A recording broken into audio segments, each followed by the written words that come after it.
expect him to happen. From where I sit, I don't see George joining the FA in any capacity. I don't know, but he's a human being. He can take the decision to join. But as we speak now, I don't see that. I'm not a soothsayer, so I'm just talking about what I see. But why would you say that? I mean, he lost Ghana football, and if he has any brilliant ideas that can improve Ghana football, but he's still in football. George is still in football. Is it not which is to be? Yeah, he is. Yeah, in terms of the administration, yes, he's still in football. So there are a lot of ways that he can contribute to football. Not necessarily being a part of the FA as it stands now. Okay. So some of these things are acceptance speeches, and normally only given day you expect some of these things or some of these statements to be made. Are you saying 30 minutes or? But these things have been said time without number, and we look at it later, maybe a year on or 2 years on, and we realize that when it comes to implementing what has been said, the implementation phase never materializes or it never shows up. We don't see it.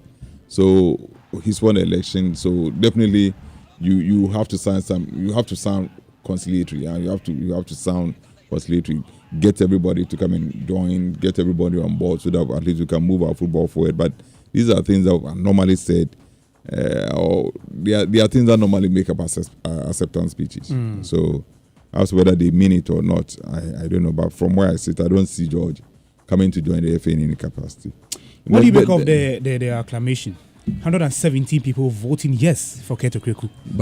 But what were you expecting? Were you expecting anything other than that? No, but I mean, I think 117 is too huge a number for me. So, for example, if he had gotten around 60%, 70%, then we could sit here and analyze that, look, some people within the football administration out there, okay, are not happy with the administration of Keto Kweku. So if George Appiah had been allowed to contest, maybe, I mean, he could have surprised all of us. But 117, only 2 people voting no. No, but if somebody goes on a post, but I agree with you to some extent that we may have a situation where people will say, okay, even though you are going on a post, we still don't like you. So exactly. We're not going to give you the numbers, but for me, I wasn't expecting anything short of what happened. Oh, so you were expecting Kerr to win? Yes, definitely. Okay. I mean, the guy was signing opposed. Who was going to oppose him? No, I didn't see two people voted against him and one abstained. Yeah. I've heard a lot of argument that okay, if George had contested, maybe George would have maybe also reduced the number to some extent, or George could have won the election. Those people could have voted no. So the reality on the ground is that the elections were held, or the elections have been held, and Kurt has been re-elected as president of the Ghana Football Association. That's as simple as that. Yeah. Then this Kwesi Appiah issue. I think yesterday I said it on the show that I think I agree with Kwesi Appiah. That what? We should look at what he brings on board. Yes. Not his job elsewhere. Yes. So what has his job as Sudan, whatever? Granted that he has even completed the negotiation and he has accepted to be the Sudanese national team coach. Granted that he has even gone through the normal process that you expect a coach to go through, and he has agreed to be, or the two parties have agreed that he must be the next coach of the Sudanese national team. Does that buy him from being a member of the Exco? Currently, Makado is part of the Exco, right? Yes. He's the vice president. Yes. And he's chairman of the Black Stars Management Committee. Yes. Kwesi Appiah possibly could be a member of the Black Stars Management Committee. Yes. In the next 4 years. It is possible. Now, if he's head coach of Sudan and Ghana gets to meet Sudan in any association football game, don't you think the conversation of conflict of interest may arise? It's not what I think. It's not what I think. It's what I know. I'm talking about what I know now. What I know is that there's no rule, law, statute or whatever. There's nothing in the FA statute that bars Kwesi Appiah from contesting. There's nothing in it. Is there anything in the statute that bars Kwesi Appiah from contesting? No. So if there's something in it, then somebody would have raised it, and it wouldn't have even contested in the first place. But the fact that Kwesi Appiah has contested, I mean, nobody knew that he was going to contest. He has contested and has won, or has become a member of the Exco. Clearly indicates that there's nothing that is in the statute which bars him from doing that. I understand, but I've given you a perfect scenario. What could happen in the future? So my answer to you is that you talked about Makado, right? Is he not with Nzima Kotoko. Yeah. Huh? Yeah. But he's on the Exco. No, but that's the law. Randy Abbey. Yeah. Heart of Lions. No, but is he not? Let me finish. Okay. Is he not on the Exco? What the other guys? Zico and the other guy. Those guys. Achi and the other guy. Achi is Dreams FC. Yeah. Zico Bechem. No, Joseph. Are they not on the Exco? Yeah. They are on the Exco because they are representing certain clubs. Exactly. Right. And that's a regulation. Good. So if for instance Bechem United gets into trouble, and the matter is supposed to be maybe adjudicated by the disciplinary committee or whatever committee of the FA. But these guys are not on the disciplinary committee. But Kwesi Appiah are going to be on the disciplinary committee. No, that's not what I'm saying. You see, what you are saying is quite internal. So, for example, Kwesi Appiah is on the ticket of Asante Kotoko. So, perfect scenario. But my scenario is that he's now going to possibly pick a job outside the jurisdiction of this country. Now, Sudan. Possibly in the future, if Kwesi Appiah is elected to be on or appointed to be on the Black Stars Management Committee. But what I'm also saying is that you are looking at jurisdiction. You are thinking that because it is Sudan, there may be possible conflict of interest situation. That's what you are saying. Yeah. But what I'm also saying is that even in Ghana, we can still have conflict of interest. Well, this conflict of interest is not limited. It's not limited to whether it is in Sudan or whether it is in Ghana. Okay. Wherever it is still conflict of interest. And that's the point I'm making, that we have people in the FA now, we have people in the Exco now. Working with clubs, owners of clubs. Okay. Not even working with, some of them are owners of certain clubs. They own those clubs. Yeah. And they are free, they are comfortable sitting on the Exco and taking decisions for Ghana football. In the interest of all the clubs. Yeah, so if Kwesi Appiah, for one reason or other, decides to even go to Sudan, does it bar him from being a member of the Exco? Is there anything in the statute that bars him from doing that? No. But people are saying, oh, so Ghana will go and maybe Ghana meet Sudan, and then because Kwesi Appiah is the coach, so what? Is it not a possible outcome? Possible outcome how? Ghana will get to meet Sudan. And so, in a competition, in a football competition. And if Kwesi Appiah is their coach, does it make a conflict of interest situation? No, if Ghana for one reason or the other meets Sudan in maybe in AFCON or whatever, and Kwesi Appiah is their coach, does it make it a conflict of interest situation? What is conflict of interest? Do we really understand the conflict of interest? we need to get it. We need to understand conflict of interest for us to make that judgment. What I'm saying is that he can be anywhere. Okay. Judges even recuse themselves. I mean, when something happens, they just recuse themselves. They don't want to have anything to do. I've seen doctors who don't want to treat their family members. Okay. They do that. So this thing about conflict of interest and Kwesi Appiah, they are just raising it because it is Kwesi Appiah. What I'm saying is that look within the confines of the FA as it is now. Go to the Exco now and look at the members who will constitute the next Exco, and tell me if there's one person there who is not affiliated to a club in Ghana. No. And these clubs are competing in our domestic league. They are competing in the Premier League or in the Division 1 league. Yeah. Week in week out they play, and their owners sit on the Exco, and we've not found anything wrong with that. We've not found anything wrong with that. But Kwesi Appiah all of a sudden gets elected. He has not even accepted to go to Sudan, and people are raising issues of conflict of interest that when Ghana meets Sudan. What about if Dreams FC also meets Kotoko? Is that not a football match? Certainly they will meet. Is that not a football game too? And if something happens and it goes to the disciplinary committee, those owners of maybe Kotoko and House of Oka don't want to use, because let's use Dreams and let's say Accra Lions or Heart of Lions. It goes to the disciplinary committee of the FA. And the case have to be looked into. Are you saying that because Accra Lions man is on the Exco and so they cannot be fair to it? Okay. Kwesi Appiah has gotten a job. The Sudan job is can he multitask? Is it possible? Because he mentioned it in that interview with my colleagues at LuvSports that look, there's no single member on the Exco. Almost every member on the Exco is doing different jobs. That's exactly so the Exco is not a permanent something. It is not, and we all know that it is not permanent. Yeah. The Exco is not a permanent job.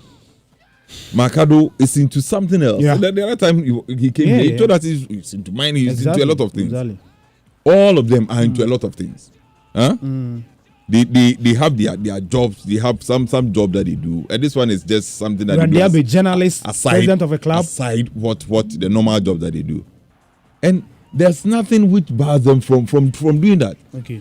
But I don't understand this issue about Kwesi Appiah. Just because Kwesi Appiah is going to Sudan, all of a sudden there's a problem. I'm also saying that those on the Exco now, they are also owners of clubs in Ghana, and we don't find any problem with that. So point well noted. Beyond that, do you think Kwesi Appiah can multitask, especially Asante Kotoko, technical director, possibly Sudan national team head coach, and now an executive council member of the Ghana Football Association? Why not? He can do it.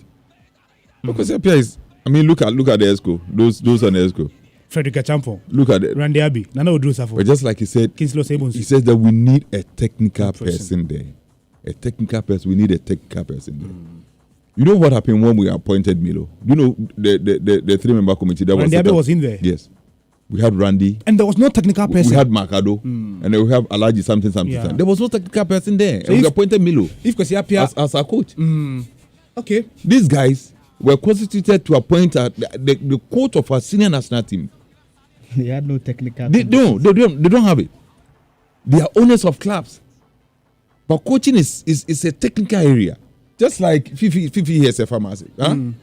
If you want to employ a pharmacist, you don't take an accountant to interview. you don't take an accountant to go and interview Fifi. No, but accountant to pay him. No. But specifics. I mean, roles. Okay. You don't appoint an accountant to go and interview. We are not going to talk about finance. We are not going to talk about debit and credit. No, look at the way he explained this testosterone thing, and then he said the way he was. The accountant will be confused. So if you tell me testosterone, I don't even know what it is. Whether it is food or whatever, I don't know. But if you will be able to tell me, so you need a technical person. Okay. So I've had situation to be on some interview panel and things like that. How it is constituted, it's very, very important. You can't just pick anybody anyhow to be on a panel. Okay.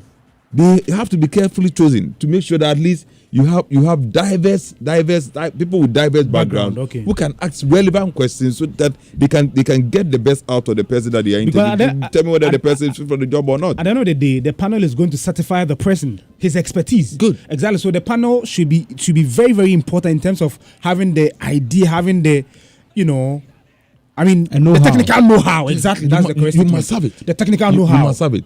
And me, the other time I said it on show that my greatest disappointment is that some of these old guys have come back. That for me is my greatest disappointment. I wanted all of them out. Oh.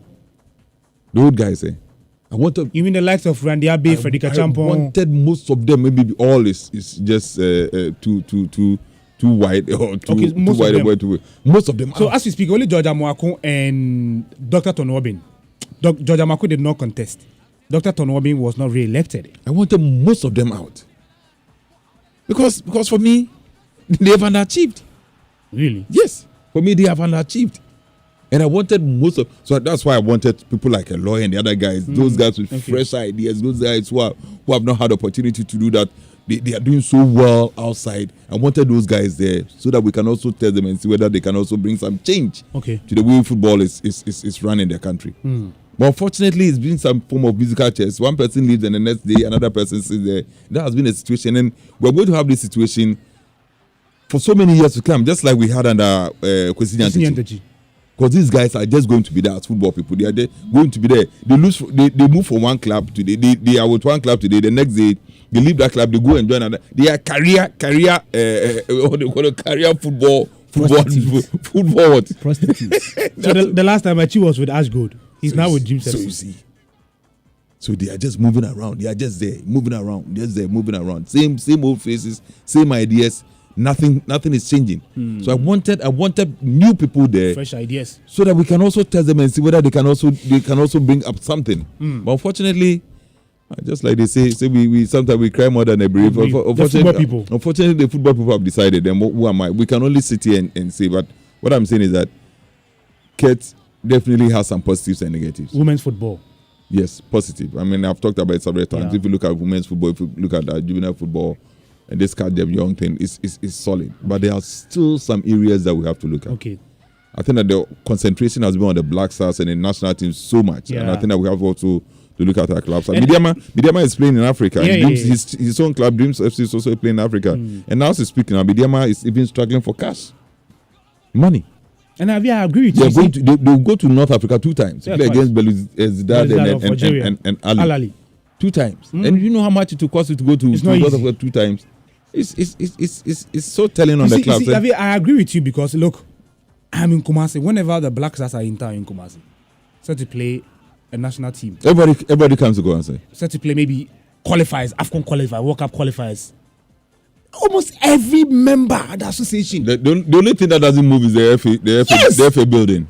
But you see, everybody comes here. When it comes to their primary responsibility, which for me is the Premier League or the competitions locally, the domestic competitions. Nobody, you don't see anybody. I don't even see them. I don't remember the last time It is because with the Black Stars with the national teams, it is profitable. Just like no, but it is profitable. If the GFA, they get their per diem, they get this, they go and sleep in the hotel, they go and do this luxury, they will enjoy. And for 1 week or for 2 weeks or whatever, they will enjoy it. If the GFA doesn't have the national team, the Black Stars and the Ghana Premier League, the Ghana Premier League is their primary responsibility. I mean, the national team, the government funds the activity of the. Says who? I am saying that they should know this. The local league should be their primary responsibility. No, Zando, the point. Because the national team, the government funds the activities of the national teams. The GFA is only managing the national team because it is the only association being recognized by FIFA. And that's it. No, Zando, the point. So it's easy with the national teams. But what about the local league? That's supposed to be where your focus should be. That's where your focus should be, the FA. No, but the issue is that the local league, that is where the real work is. Yes. And because they want to escape the real work, they go for the easier option, which is the Black Stars. Because the Black Stars, when they come, how many times do they spend in Ghana? Or how many days do they spend in Ghana? So roughly 5-7 days they are out. That is easier. They will sleep in plush hotels. They will get their commissions. They will come. I mean, we are in Sudan and Love FM. Whenever Black Stars are in town to play a match, qualifiers. Interviews are easy. They always come around. The GFA officials. I mean, they appoint media people to come and then promote the game. What about the local league? What do they do? What are you expecting? What do you expect? You see, Zando, let me give you another. You see, last week we were talking about funding. This week, just yesterday, the GRA released a statement saying that the betting thing that they did, they've generated 15 million cedis. Any prudent FA will by now tap into that money. Such a Fusika. Abaya 15 million. They can tap in and say that this money should go into the local league. Even when the Black Stars. No, but that money is from sports. I'm coming. I'm saying football chacha. Yes, I know, but I'm saying that. That's not only football.